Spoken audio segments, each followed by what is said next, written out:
Donc, dans la première épître de Paul aux Corinthiens, au chapitre 4, puis on va lire à partir du verset 1. 1 Corinthiens 4 et le verset 1. Ainsi qu'on nous regarde comme des serviteurs de Christ et des dispensateurs, ou on pourrait dire des administrateurs, des mystères de Dieu. Du reste, ce qu'on demande des dispensateurs, c'est que chacun soit trouvé fidèle. Pour moi, il m'importe fort peu d'être jugé par vous ou par un tribunal humain. Je ne me juge pas non plus moi-même, car je ne me sens coupable de rien. Mais ce n'est pas pour cela que je suis justifié. Celui qui me juge, c'est le Seigneur. C'est pourquoi ne jugez de rien avant le temps, jusqu'à ce que vienne le Seigneur, qui mettra en lumière ce qui est caché dans les ténèbres et qui manifestera les desseins des cœurs. Alors, chacun recevra de Dieu la louange qui lui sera due. C'est à cause de vous, frères, que j'ai fait de ces choses une application à ma personne et à celle d'Apollos, afin que vous appreniez en nos personnes à ne pas aller au-delà de ce qui est écrit, et que nul de vous ne conçoive de l'orgueil en faveur de l'un contre l'autre. Car qui est-ce qui te distingue? Qu'as-tu que tu n'aies reçu? Et si tu l'as reçu, pourquoi te glorifies-tu comme si tu ne l'avais pas reçu? Déjà vous êtes rassasiés, déjà vous êtes riches. Sans nous, vous avez commencé à régner. Et puissiez-vous régner, en effet, afin que nous aussi, nous régnions avec vous. Car Dieu, ce me semble, a fait de nous apôtres les derniers des hommes, des condamnés à mort en quelque sorte, puisque nous avons été en spectacle au monde, aux anges et aux hommes. Nous sommes fous à cause de Christ, mais vous, vous êtes sages en Christ. Nous sommes faibles, mais vous êtes forts. Vous êtes honorés et nous sommes méprisés. Jusqu'à cette heure, nous souffrons la faim, la soif, la nudité, nous sommes maltraités, errants çà et là, nous nous fatiguons à travailler de nos propres mains, injuriés, nous bénissons, persécutés, nous supportons, calomniés, nous parlons avec bonté. Nous sommes devenus comme les balayures du monde, le rebut de tous jusqu'à maintenant. Ce n'est pas pour vous faire honte que j'écris ces choses, mais je vous avertis comme mes enfants bien-aimés. Car quand vous auriez 10 000 maîtres en Christ, vous n'avez cependant pas plusieurs pères, puisque c'est moi qui vous a engendré en Jésus-Christ par l'Évangile. Je vous en conjure donc, soyez mes imitateurs. Pour cela, je vous ai envoyé Timothée, qui est mon enfant bien-aimé et fidèle dans le Seigneur. Il vous rappellera quelles sont mes voies en Christ, quelle est la manière dont j'enseigne partout dans toutes les églises. Quelques-uns se sont enflés d'orgueil, comme si je ne devais pas aller chez vous. Mais j'irai bientôt chez vous, si c'est la volonté du Seigneur, et je connaîtrai non les paroles, mais la puissance de ceux qui se sont enflés. Car le royaume de Dieu ne consiste pas en paroles, mais en puissance. Que voulez-vous? Que j'aille chez vous avec une verge, ou avec amour et dans un esprit de douceur? Amen. Donc, si vous étiez là 2 semaines passées, on a regardé la fin du chapitre 3 de cette épître aux Corinthiens. Puis on avait vu là, depuis le début vraiment de l'épître, que Paul, en écrivant cette lettre, au début, on voit dans les premiers versets là, du chapitre 1, qui met ça réel, que Dieu a vraiment fait un travail dans cette ville de Corinthe en sauvant des âmes. Puis on avait vu que Paul a demeuré là à Corinthe pendant 1 année et demie avec eux autres. Donc il nous a enseigné beaucoup de vérités concernant les vérités doctrinales de la parole. Mais on avait vu aussi que au début, quand il y a des personnes qui sont sauvées, puis qu'une assemblée est commencée, on enseigne simplement des choses simples ou élémentaires. On donne seulement du lait, parce que les personnes qui sont nouvellement sauvées sont juste comme des petits-enfants en Christ. Donc on ne peut pas donner la nourriture solide au début à quelqu'un qui est nouvellement sauvé. Mais après un certain temps, il doit avoir une croissance, il doit avoir un développement dans la vie de l'enfant, si on peut dire. Puis, après un temps, là, le temps est venu où on doit lui donner une nourriture plus solide. Les parents connaissent ça. Avec les enfants, c'est le même principe. Mais qu'est-ce qu'on avait vu dans le chapitre 3? C'est que 5 ans plus tard, donc Paul, après qu'il a été là 1 an et demi, il est parti évangéliser dans d'autres endroits.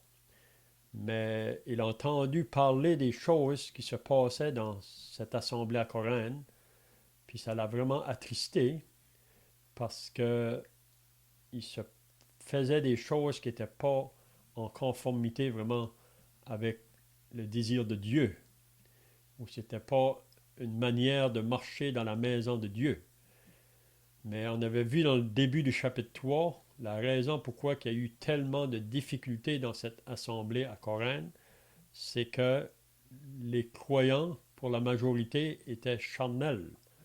Ils ne marchaient pas vraiment en étant conduits par l'Esprit de Dieu. Ils ne marchaient pas leur vie par l'Esprit. Mais la chair avait dominé dans leur vie. Puis c'est pour ça la raison que Paul dit qu'il y avait des problèmes. Puis on avait vu aussi que Paul donne les caractéristiques vraiment de l'homme charnel.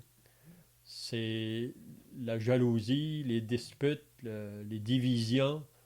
Donc ça, Paul voulait faire comprendre aux Corinthiens que ça, c'est pas associé à des personnes qui marchent par l'esprit, mais c'est plutôt la chair qui domine. Hein?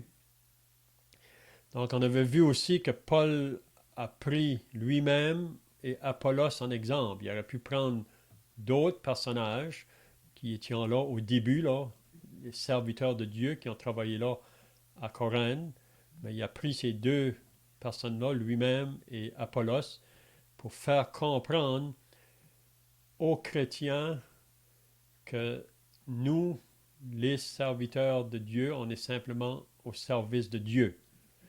Puis il ne fallait pas faire du favoritisme avec les serviteurs de Dieu. Il ne faut pas chercher à élever un pour abaisser l'autre. Mais on voit parce qu'ils étaient dans un état charnel.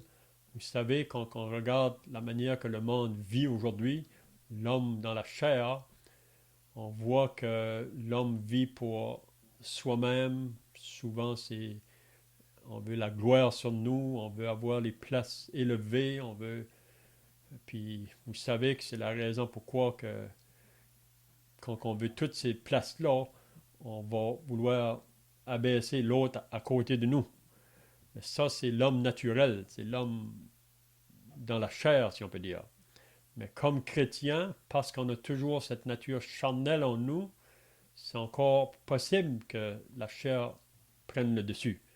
Puis qu'est-ce qu'elle va produire? C'est ça qu'on avait vu là, dans les semaines passées, que dans l'assemblée à Corinthe, c'est soit qu'une assemblée va marcher selon l'esprit ou selon la sagesse de Dieu, ou si on est conduit par la chair, on va marcher selon la sagesse humaine. Donc c'est ça qu'on avait vu là même au chapitre 3. Donc la fin du chapitre 3, on avait vu que l'assemblée est comparée à un temple. Puis Paul disait, ne savez-vous pas que vous êtes le temple de Dieu et que l'Esprit de Dieu habite en vous. Donc Paul fait comprendre aux chrétiens à Corinthe que l'Église ou l'assemblée qui est là, c'est vraiment la maison de Dieu. C'est une demeure de Dieu. L'Esprit de Dieu fait sa demeure là, dans l'assemblée. Donc l'assemblée de Dieu, c'est une propriété qui appartient à Dieu. Donc c'est pour ça qu'il disait par la suite qu'il faut faire attention à comment on va bâtir dans l'assemblée de Dieu. Parce que chaque membre, si on peut dire, ou chaque frère et sœur qui sont associés à une assemblée, on est tous là dans le but de bâtir, de construire pour apporter du fruit à Dieu. Parce que même si vous vous rappelez, on avait remarqué que l'assemblée est comparée à un champ ou à un édifice. Donc, c'est des choses vraiment qui doivent grandir, apporter des choses qui vont amener la gloire à Dieu. Donc, Paul disait donc qu'il faut faire attention à comment est-ce qu'on va bâtir. Parce qu'il dit, si quelqu'un détruit le temple de Dieu, Dieu le détruira. Donc, si quelqu'un va faire du dommage dans l'assemblée, puis ça, quand il dit quelqu'un, ça peut être n'importe qui. Pour moi, ça comprend le monde inconverti, qui n'ont aucune place pour une assemblée de Dieu. Ils n'ont pas de temps pour ça. Même parfois, ils peuvent mépriser ça. Mais si même l'homme inconverti va faire du mal à une assemblée, un jour ou l'autre, ça va tomber sur lui. Mais même nous, comme chrétiens, si la chair prend place dans nos vies, il y a le danger aussi qu'on pourrait agir d'une manière qu'on ne bâtit pas dans l'assemblée. Donc Dieu peut nous juger ou nous reprendre. Donc à la fin du chapitre 3, puis je voudrais lire ça parce que le chapitre 4 continue là avec la même pensée. Donc le verset 21 du chapitre 3, il va dire que personne donc ne mette sa gloire dans les hommes, dans des hommes, car tout est à vous. Donc qu'est-ce qu'il veut nous faire comprendre ici? Que si Dieu a élevé des hommes au milieu de son peuple pour enseigner le peuple, il ne faut pas qu'on fasse du favoritisme avec un envers l'autre. Vous savez, dans Éphésiens chapitre 4, à partir du verset 11, c'est ça qu'on lit, que Dieu a donné des dons aux hommes. Pour les uns, il dit qu'ils sont apôtres, prophètes, évangélistes, pasteurs, docteurs. Donc, c'est des dons qu'il a donnés pour que ces hommes-là soient au service du peuple de Dieu, pour le perfectionnement du peuple de Dieu, afin que le peuple de Dieu ne soit pas porté à tout vent de doctrine. Donc Dieu donne des dons à des hommes pour enseigner le peuple de Dieu, mais il faut faire attention de vouloir élever ces hommes-là. C'est ça que Paul veut faire comprendre. Que personne donc ne mette sa gloire dans des hommes, car tout est à vous. Donc qu'est-ce qu'il veut dire? je vous ai donné l'apôtre Paul, je vous ai donné Apollos, je vous ai donné Pierre ou beaucoup d'autres, probablement qui sont venus par la suite, puis vous devriez profiter de toutes ces personnes-là. Parce que chaque serviteur a son service, si on peut dire, même quand ça vient sur le côté d'enseigner. Vous savez, il y en a qui vont être peut-être des personnes qui vont plus exhorter le peuple de Dieu. Ça va être des exhortateurs, si on peut dire. D'autres, ça va être des personnes qui vont se lever pour être des consolateurs. Dans le enseignement, souvent, ça va être des paroles de consolation. D'autres, ça peut être pour édifier le peuple, affermir le peuple. D'autres, ça peut être le temps pour corriger le peuple. Donc, la parole de Dieu fait tous ces aspects-là, si on peut dire. Mais ça, c'est donné à des frères différents. Mais ce n'est pas parce qu'un est plus que l'autre. On devrait les regarder tous égaux, puis on devrait tous les utiliser. C'est ça qu'il veut faire comprendre. Hein? Car tout est à vous. Soit Paul, Apollos, Céphas, tout est à vous. Donc maintenant, on arrive au chapitre 4. Paul va dire maintenant, ainsi qu'on nous regarde comme des serviteurs de Christ. Donc, une chose qu'on peut voir avec les Corinthiens, le problème n'était pas du côté des serviteurs. C'était plutôt la manière que les chrétiens à Corinthe agissaient en faisant du favoritisme avec ses serviteurs. Mais Paul, on voit qu'eux-mêmes, ce n'est pas les autres qui cherchaient à vouloir avoir les places élevées, là, en comparé avec les autres. Puis Paul dit, ainsi qu'on nous regarde comme des serviteurs de Christ. Et on est simplement là pour servir notre maître. Puis le maître nous utilise pour être des dispensateurs ou des administrateurs des mystères de Dieu. Vous savez que dans ce temps-là, la parole de Dieu n'était pas complète. Donc Dieu révélait à ses serviteurs des vérités qui étaient cachées autrefois. Vous savez, des mystères, c'est des choses qui étaient cachées, mais qui maintenant nous ont été révélées. Mais Dieu a révélé ça à des hommes, ces mystères-là, pour qu'eux puissent le transmettre au peuple. Puis on sait que l'apôtre Paul est un des hommes que Dieu a révélé plusieurs mystères. Si vous lisez le Nouveau Testament, Paul a reçu plusieurs mystères qui étaient cachés autrefois, qui maintenant est révélé. Mais il dit, c'est ça que Paul veut que les chrétiens comprennent. On est simplement des serviteurs, même le mot voudrait dire, on est comme des esclaves du maître. Et puis le maître nous a transmis des choses, puis nous, on devrait les transmettre au peuple. Et donc, c'est ça qu'on est simplement, des serviteurs. On est au service. Vous savez, à un moment donné, vous vous rappelez, les disciples se demandaient qui était le plus grand parmi eux autres. Ils discutaient ça entre eux autres. Mais le Seigneur les a repris sur ce sujet-là. Parce qu'il a dit vraiment, celui qui est grand parmi nous, là, c'est celui qui va être serviteur, c'est celui qui va servir. Parce qu'il dit que moi-même, je ne suis pas venu pour être servi, je suis venu pour servir. Donc, c'est ça qu'on a appelé chacun de nous. Il n'y a pas un frère ou une sœur qui n'est pas appelé à un service. On a tous, chacun, notre service. Ça peut être petit ou ça peut être grand. C'est pas ça qui importe. C'est qu'on puisse comprendre que Dieu veut nous utiliser. Donc, c'est ça qui veut que les chrétiens à Corinthe puissent savoir qu'ils sont simplement des serviteurs. Qu'est-ce qu'il dit après? Du reste, ce qu'on demande des dispensateurs ou des administrateurs, qu'est-ce qu'on demande d'eux autres? C'est que chacun soit trouvé fidèle. Donc vraiment, qu'est-ce qui importe vraiment dans tous ceux qui sont là à servir le Seigneur? C'est qu'on soit fidèle. Vous savez que Jésus a dit, celui qui sera fidèle dans les petites choses, il va lui confier les plus grandes choses. Puis souvent, quand on parle de servir, là, ça commence souvent par des petites choses. Dieu nous demande à faire des petites choses. Puis si on est fidèle, donc il va confier, mais chacun de nous, on va avoir différents services à accomplir.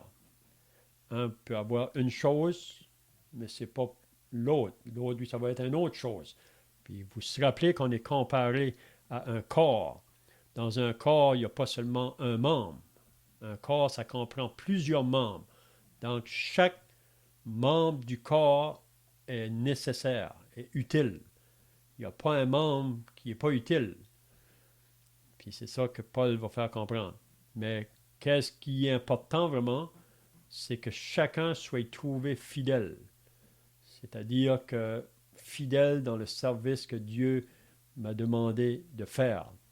Puis on sait qu'à la fin de tout, c'est devant Dieu qu'on va voir à rendre compte. Puis c'est ça que Paul veut faire comprendre ici.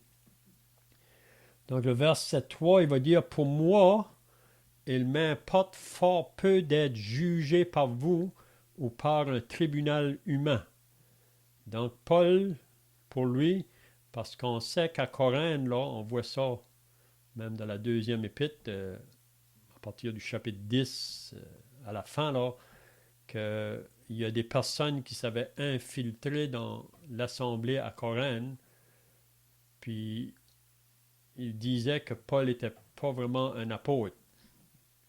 Il doutait vraiment son apostolat. Puis on sait que ces personnes-là avaient influencé même les croyants à Corinthe. Puis aussi parce que la condition de l'assemblée était charnelle, souvent il manquait de discerner le vrai serviteur de Dieu. Donc, mais Paul dit, pour moi, il m'importe peu d'être jugé par vous ou par un tribunal humain. Donc, Paul, vraiment, c'est pas devant les hommes qui reconnaît le service qu'il a à faire. Il sait qu'il a été sauvé par Dieu. Dieu l'a appelé pour faire un service. Puis à la fin, il reconnaît que c'est devant Dieu vraiment qui compte là. Il ne se laisse pas trop intimider par la manière que les personnes vont le juger sur la terre. Puis il va dire par la suite, « Je ne me juge pas non plus moi-même, car je ne me sens coupable de rien. » Mais quand Paul se sondait devant Dieu, il ne voyait pas vraiment de culpabilité, mais il nous dit bien par la suite, « Mais ce n'est pas pour cela que je suis justifié. Celui qui me juge, c'est le Seigneur. » Donc, même si peut-être que lui-même, parce qu'on sait qu'aussi longtemps qu'on va être sur la terre, qu'on aura toujours des manquements. Il n'y a personne qui va arriver à une stature parfaite, si on peut dire. Vous comprenez? On ne va jamais arriver à une stature où ce que c'est qu'on va plus pécher. On ne peut pas arriver à ce stage-là. Mais on devrait courir en vue de ça. C'est ça que Paul dit dans Philippiens chapitre 3. Donc, mais ce n'est pas pour cela que je suis justifié. Celui qui me juge, c'est le Seigneur. Donc, Paul est bien conscient que dans le service qu'il fait, qu'à la fin, c'est le Seigneur qui va juger la manière qu'il aura agi dans son service là.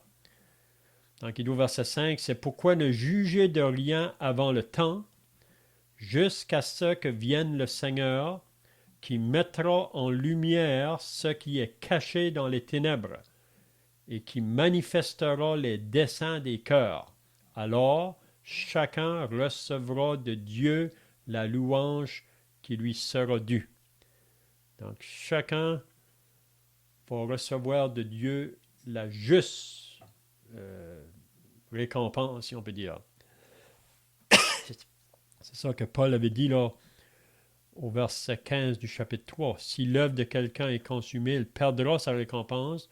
Pour lui, il sera sauvé, mais comme au travers le feu. » Mais avant ça, il avait dit au verset 8, « Celui qui plante et celui qui arrose sont égaux, et chacun recevra sa propre récompense selon son propre travail. » Donc, chacun, un jour, devant le Seigneur, comment est-ce qu'on aura servi, avec quel motif qu'on l'aura fait, ça va tout être apporté à la lumière.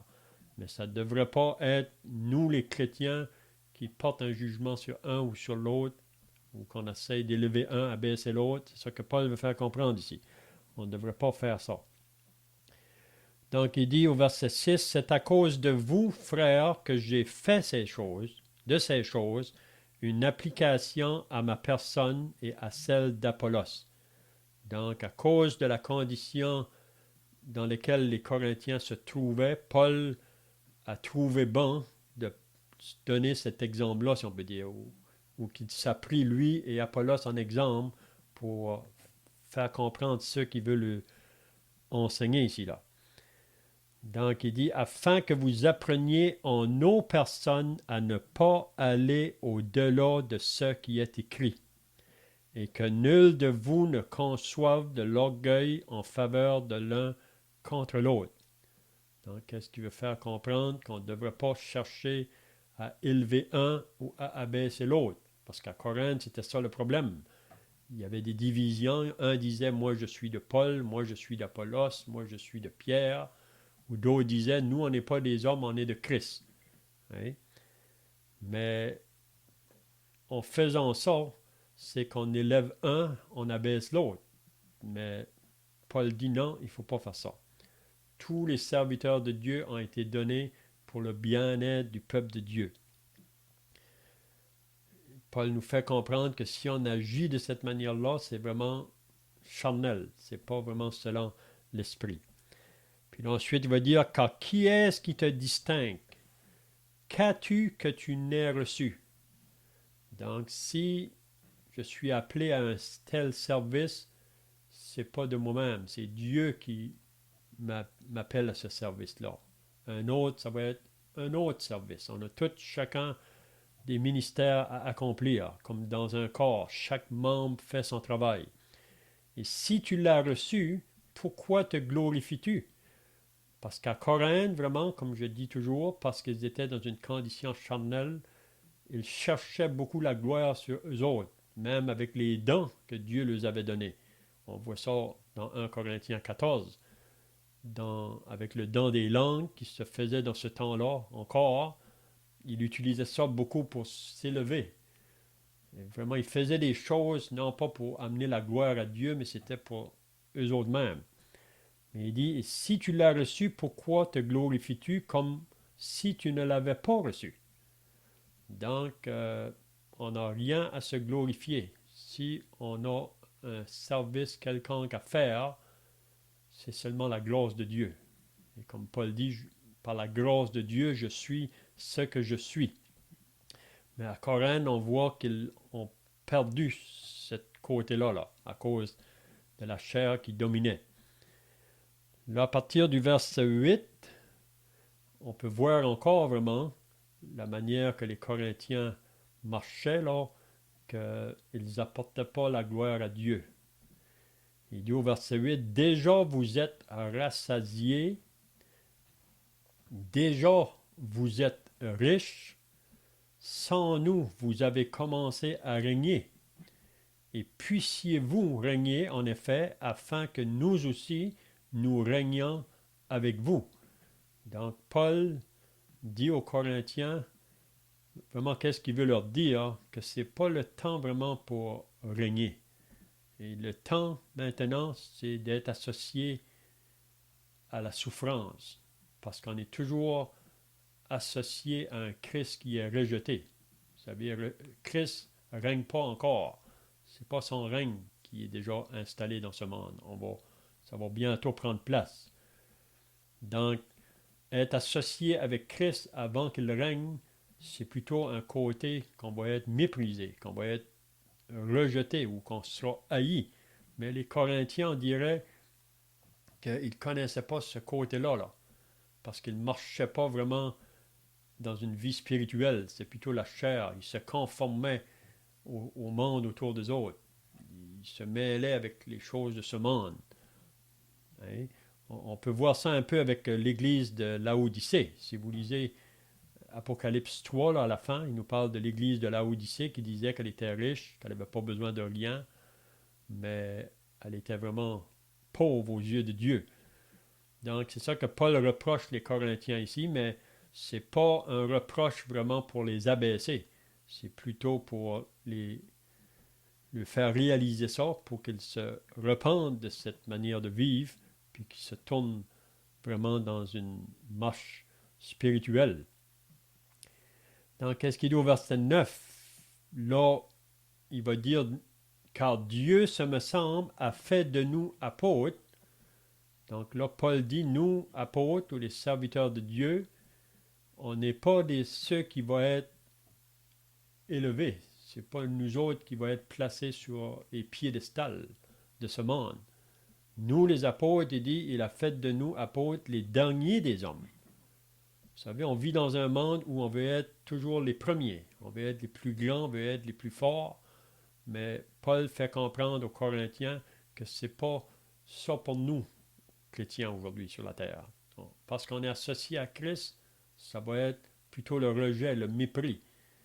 Donc il dit, Dieu, ce me semble, a fait de nous apôtres les derniers des hommes, des condamnés à mort. En quelque sorte, puisque nous avons été en spectacle au monde, aux anges et aux hommes. Puis si vous réalisez là, que tous les apôtres, vraiment, sont morts martyrs. Donc, les apôtres n'avaient pas eu de place dans ce monde ici. Ils ont été méprisés, rejetés, parce qu'ils étaient associés à Christ. Puis Jésus l'avait dit, si le monde vous haït, ils m'ont aussi haï avant vous. Donc le verset 10, il va dire, nous sommes fous à cause de Christ. Mais vous, vous êtes sages en Christ. Donc, Paul fait un certain reproche ici, là. Il dit, nous, on est fous.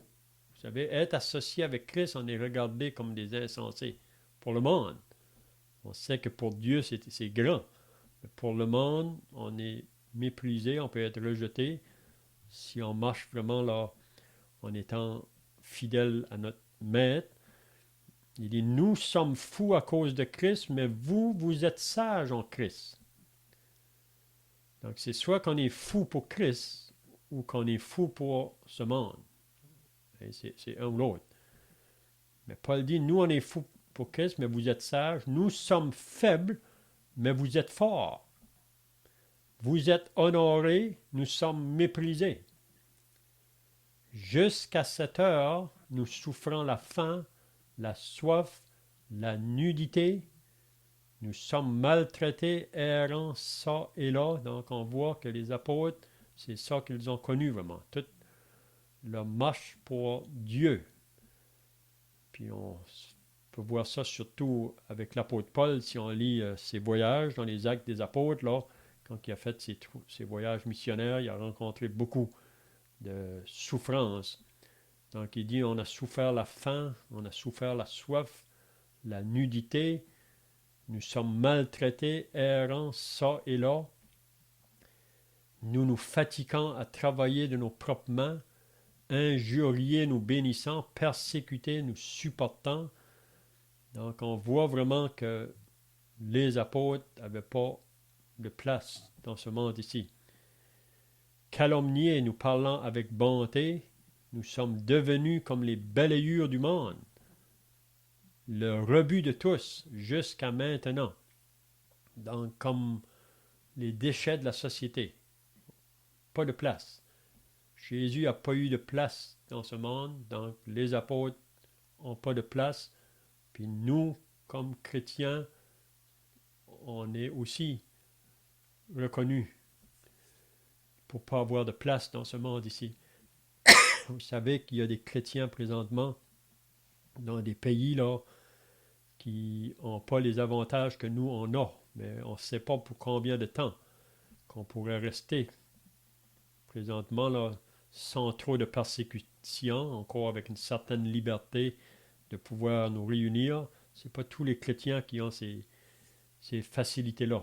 Beaucoup de chrétiens présentement sont dans les prisons, même torturés, maltraités à cause de leur foi. Puis si le Seigneur ne revient pas, on ne sait pas. On pourrait passer aussi dans des conditions comme ça. Donc il va dire au verset 14, « Maintenant, ce n'est pas pour vous faire honte que j'écris ces choses. » Donc Paul n'écrit pas ça dans le but pour humilier les Corinthiens. C'est juste qu'il veut faire comprendre leur position qu'ils sont en ce moment-là, puis qu'ils devraient se repentir, puis se détourner de la manière de vivre qu'ils font. Puis c'est ça qui a amené beaucoup de difficultés à Corinthe, à cause qu'ils étaient dans une condition charnelle. Mais je vous avertis comme mes enfants bien-aimés, car quand vous auriez 10 000 maîtres en Christ, vous n'avez cependant pas plusieurs pères. Donc là, Paul va le faire comprendre. Peut-être qu'il y a beaucoup d'autres personnes qui sont entrées là à Corinthe, des personnes qui se prétendent être des enseignants parmi eux, mais c'est pas au travers d'eux autres que l'Évangile est venu à Corinthe. Puis ces personnes-là qui sont venues, là, souvent ils causaient des difficultés, même qui abaissaient l'apôtre, puis ils avaient influencé d'autres chrétiens à Corinthe. Mais il dit, vous pouvez avoir plusieurs maîtres, mais vous avez juste un Père, puisque c'est moi qui vous ai engendré en Jésus-Christ par l'Évangile. Qu'est-ce que Paul veut dire? Que c'est lui que Dieu a utilisé au début pour aller à Corinthe, pour leur annoncer le message de l'Évangile, mais ce n'est pas lui qui peut sauver les âmes. Il a dit ça avant, là. Lui a planté, Apollos a arrosé, mais c'est Dieu qui fait croître. Mais c'est lui qui a porté le message, qui a produit vraiment ces nouvelles naissances. Il y a des personnes qui ont été sauvées. Donc, il va dire, je vous en conjure donc, soyez mes imitateurs. Donc, encore ici, on voit que Paul demande aux croyants, soyez mes imitateurs. Puis une des raisons qu'il pouvait le dire, c'est parce que lui-même était un imitateur de Christ. On voit ça plusieurs reprises dans le Nouveau Testament, quand que Paul dit ça. Puis là, ensuite, il va parler de Timothée. Pour cela, je vous ai envoyé Timothée, qui est mon enfant bien-aimé et fidèle dans le Seigneur. Il vous rappellera quelles sont mes voies en Christ, quelle est la manière dont j'enseigne partout dans toutes les églises. Donc, Paul dit, je vous ai envoyé Timothée, c'est simplement un serviteur, un fidèle dans le Seigneur, puis il dit, qu'est-ce qu'il va vous rappeler? C'est quelles sont mes voies en Christ.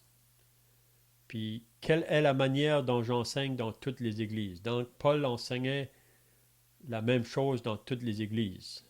Il n'y avait pas un enseignement pour une église, un enseignement pour un autre.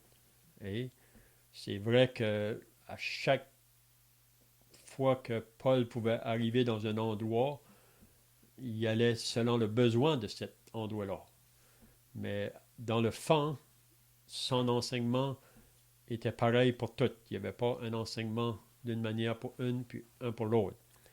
Donc, on va terminer avec les derniers versets. Alors, quelques-uns se sont enflés d'orgueil, comme si je ne devais pas aller chez vous. Donc, il dit qu'il y en avait à Corinthe qui étaient un peu orgueilleux là, en pensant que Paul ne va pas venir ici de nouveau. Il ne va pas venir.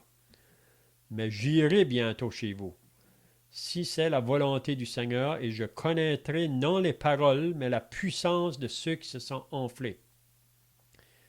Donc, vraiment, on peut dire beaucoup de paroles, mais vraiment, c'est qu'est-ce qui importe vraiment, c'est la puissance de Dieu qui devrait accompagner le serviteur de Dieu. C'est pas seulement en parole, mais ça devrait être en force, si on peut dire. Car le royaume de Dieu ne consiste pas en parole, mais en puissance. Donc, que voulez-vous? Là, il demande une question, que j'aille chez vous avec une verge, parce que Paul, parce qu'il était reconnu comme un apôtre, il y avait l'autorité apostolique, il pourrait aller à Corinthe avec une verge, c'est-à-dire en agissant assez sévèrement, mais il ne veut pas venir de cette manière-là. Il ne veut pas. Donc, que j'aille chez vous avec une verge ou avec amour et dans un esprit de douceur. Donc, comment est-ce que vous voulez que je vienne chez vous?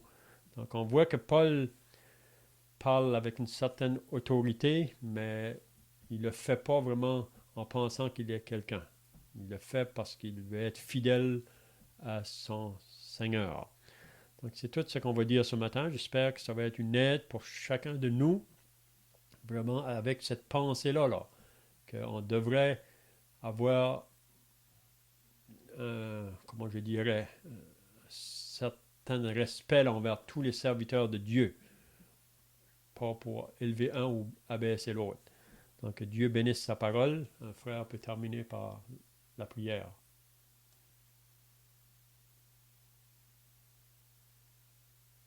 Dieu, notre Père, veut terminer par la prière et te remercier encore pour le temps que nous avons eu ensemble, le temps d'adoration pour ton Fils qui a tout fait à la croix pour prendre et donner sa vie, lui qui a été jugé à notre place, lui qui a apporté le plein jugement. Non. Et il a versé son sang pour nous racheter. Et remercier pour cet enseignement que nous venons d'entendre, que puisse pratique et pour l'évangile ce soir, puisse quelqu'un dans toutes ces choses au nom du Seigneur Jésus-Christ. Amen. Amen.